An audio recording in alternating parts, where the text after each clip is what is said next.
We now return to Troy Aikman and Before They Were Pros on TNT.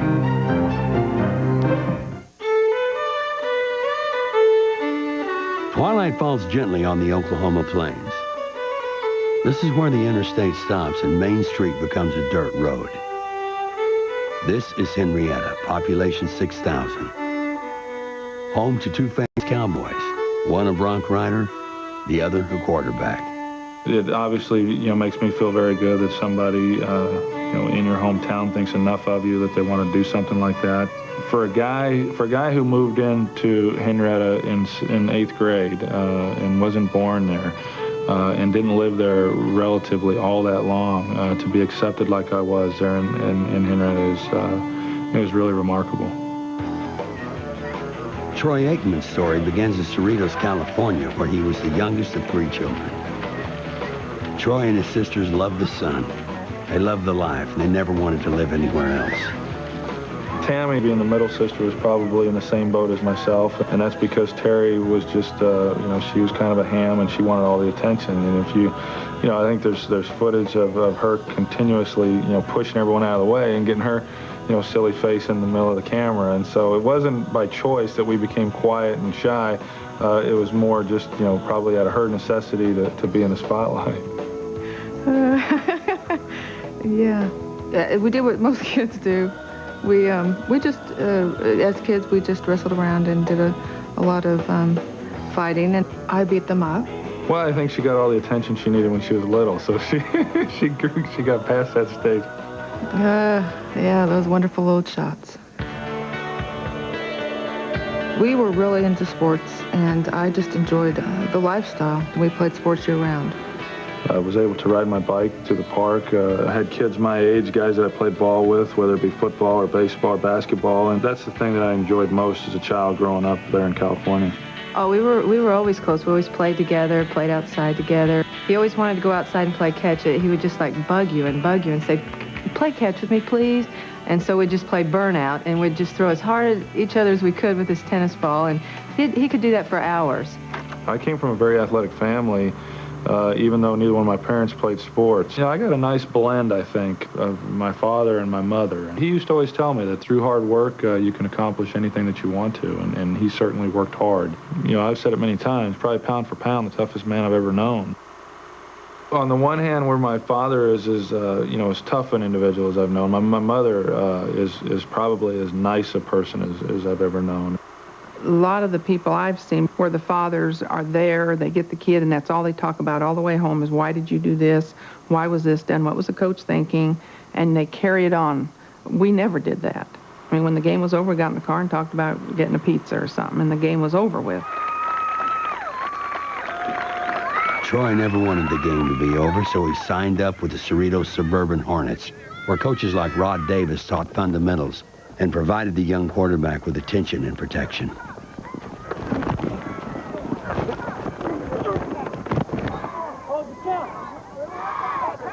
First time I ever broke a bone, I was 10 years old, I believe, and Rod was the one who took me to the hospital and made sure everything was okay before my parents got there, and I still stay in touch with those guys.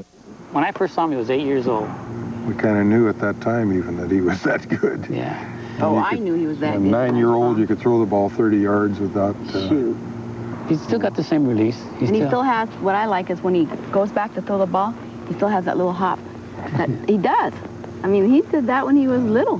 But he's still, even under quarterback now, he looks like the same kid that was when we filmed him. He did play basketball and baseball. Excelled in both. We found out in the middle of the season, happened right in the middle of the season, that he wasn't going to be with us the following year.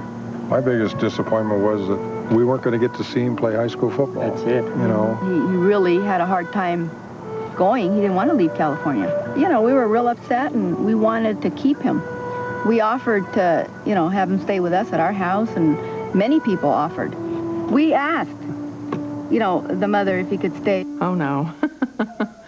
No, in fact, I think Terry wanted to stay with one of her friends, too. And I said, no, I don't think so. You can't keep tabs on them when they're across the country. So I said, no, we'll come here. Troy's father had his own dream, to buy a ranch and raise cattle and hay while working on the Oklahoma pipeline. moved to Henryetta, a town so small its entire history is woven through the life of one man. I came to Henryetta in 1910 from England. I was born in England. My dad was a coal miner, and he came here because we had coal mines here in Henryetta. But I married Shanita Henry, Mr. Henry's youngest daughter. Here I came all the way from England to marry the girl whose father founded the town. I received no special privileges whatsoever. I was just another guy married another gal. I've never lived anywhere else. Henryetta has changed very little with the passage of time. Traditions and attitudes are handed down one generation to the next. We had been back there on vacation, and it was a real pretty town, just what you'd see in you know, like the Andy Hardy movies. And Henryetta only has about 6,000 people. We had a little travel trailer, and we were building a home, trying to, you know, have 5 people in this little travel trailer and building at the same time. And it was summer, and the kids didn't get to meet anybody. And we were accustomed to having kids living next to us. We'd run outside and play, and you couldn't do that when you're out in the country and no one for miles around. So that was more of an adjustment, and just the fact that we were so far from actual civilization. I didn't know what dipping was or parking was, and I didn't fit in very well. I was pretty bitter and pretty resentful there for a little while because we were 7 miles outside of town on dirt roads, and conditions out there weren't conducive to playing ball. And from as far back as I can remember, I'd always dreamed of being a professional athlete. And I thought that my parents had just squelched any dreams that I had by moving to Oklahoma, and even more so moving out on a farm. Oklahoma, it was more, wear a lot of makeup, what's the word I'm looking for? More, Stop. Foo-foo? Foo-foo. Good word. Much more foo-foo. And yeah, the hairspray and the curling iron and, you know, just more foo-foo. And at the time I was very much into sports and not foo-foo at all. I didn't get foo-foo till I got out of school. Now she's very foo-foo. Now I'm very foo-foo.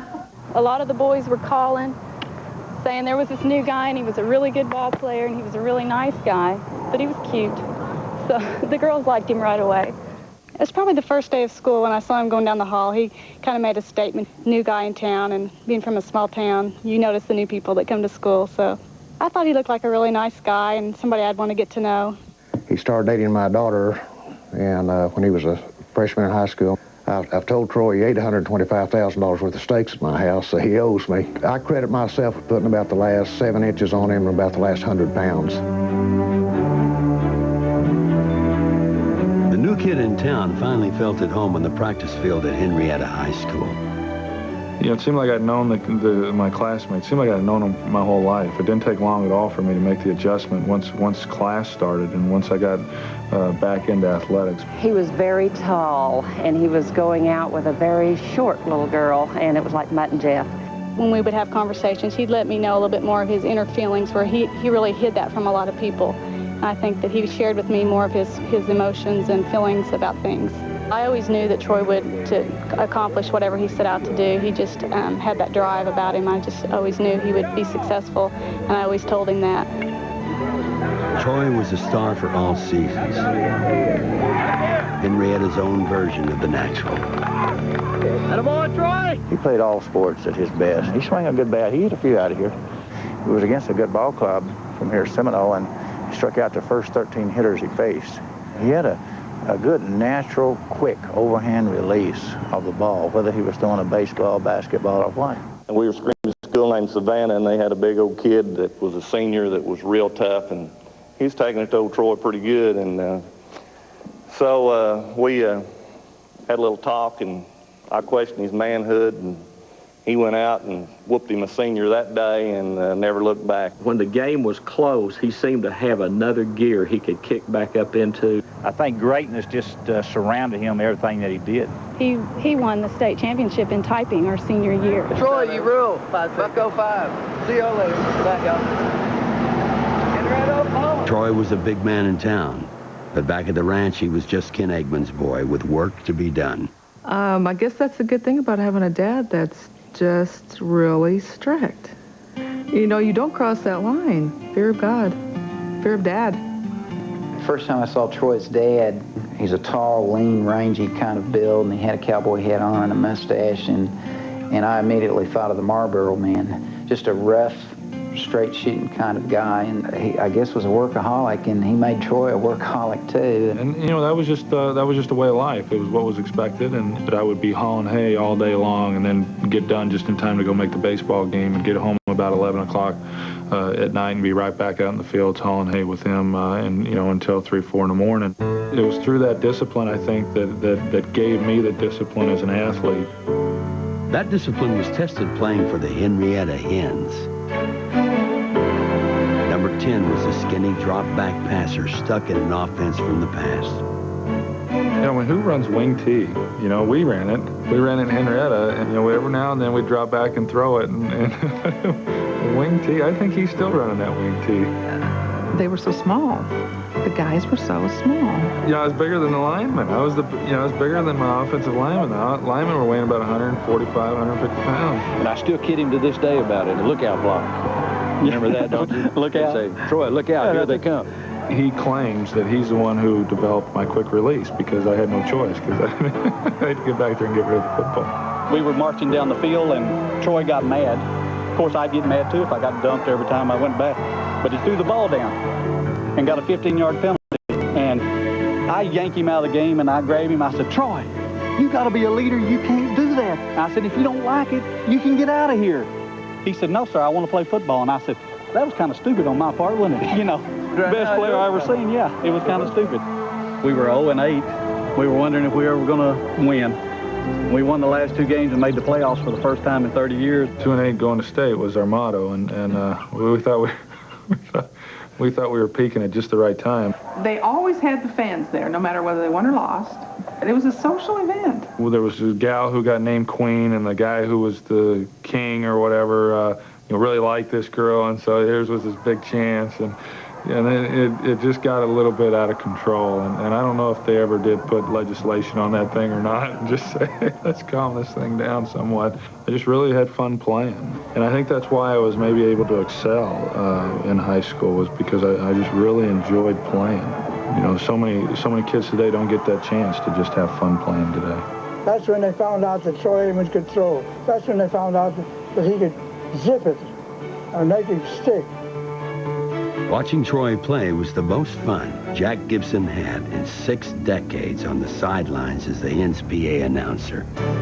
I'm the only announcer Henryetta ever had. I never missed a home game. 57 years. He's such a special guy, and you know, he's an icon for Henryetta football. And you know, the thing that I think if you asked 100 people what they remember most about Jack, they would, you know, all 100 would tell you that, you know, the way he opened up every game, and every game he would yell to the crowd, "Hello, everybody!" And hello, everybody. Hello, everybody. Hello, everybody. They would respond, hello, Jack. What I thought at first was a real disadvantage and something that was going to keep me from realizing my dreams. Looking back on it really allowed me to fulfill some of my dreams, because it allowed me to take advantage of some of the things that are available in a small town. Troy left Henryetta for stardom in Oklahoma U, UCLA, and Dallas. His 7-year relationship with CATHY SHURDEN didn't survive the separation. Today, Troy's sisters are married, and his parents have an even larger ranch near Dallas. But his dad isn't talking. In his thinking, he is not an athlete. That's Troy. That's Troy's world, and he's not familiar with it.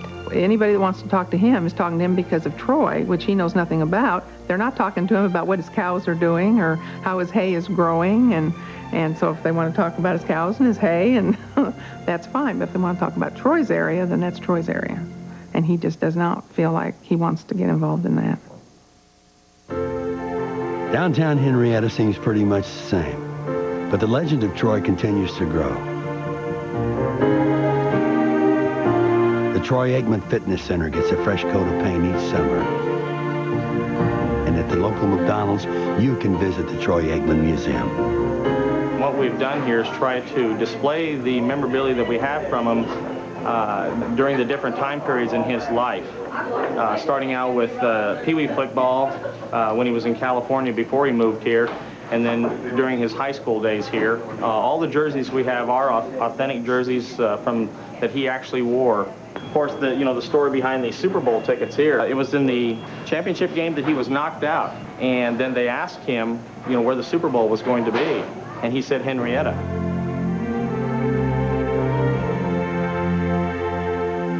When I eventually get married and have kids, I think raising a family in that type of atmosphere in a small town, I think there's a lot to be gained by that. It's home, and I would consider the possibilities of moving back at some point. A life in professional football is an odyssey measured in miles as well as seasons. But for most players, a part of them never leaves their hometown. That's where their memory burns the brightest, back where it all began, before they were pros.